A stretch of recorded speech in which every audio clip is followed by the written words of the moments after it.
Hi, this is Freddie Jackson, Grammy nominated artist, and I've sold a few platinum and double platinum albums and CDs in my life and time. Awards, a lot of those. The greatest reward, I think, meeting Mr. Paul Lawrence, and the title of my first album is Rock Me Tonight.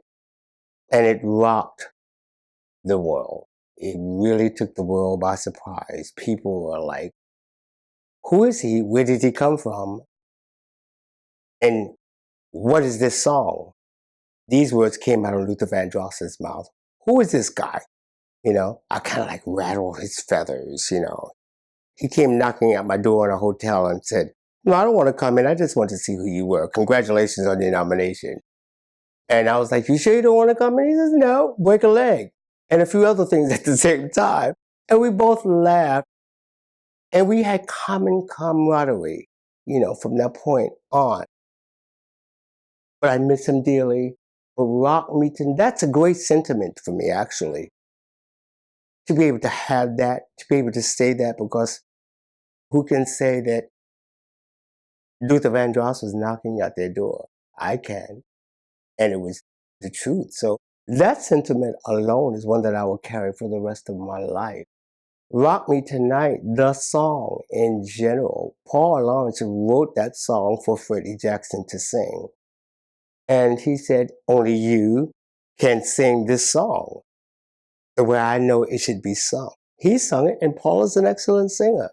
Paul is a good singer. All right, Paul's all right. But I love him to death. But he's such an incredible producer. He's a hard producer. As a matter of fact, I did the first line of Rock Me Tonight for about 3 hours, and I looked at him and said, maybe this song isn't for me. Because he's such a stickler with sound and how you're cutting off and ending. And I would become so frustrated with him. I'm like, how many ways can you say, come on and rock me? No, one more. When I used to see that finger, I wanted to take his finger and just bend it and say, no, I'm not doing it again. But at the end of the day, Rock Me Tonight soared to the top of the charts. And the sentiment for me is that written in such a place of innocence, how it touched so many people's hearts.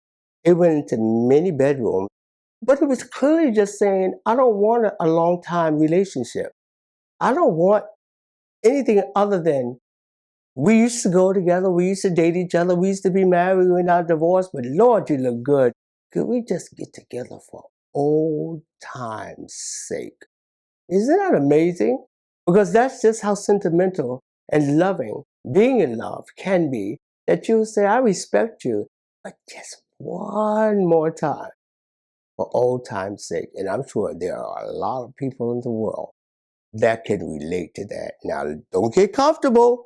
This is just for old time's sake. And you'll be amazed what could happen for old time's sake.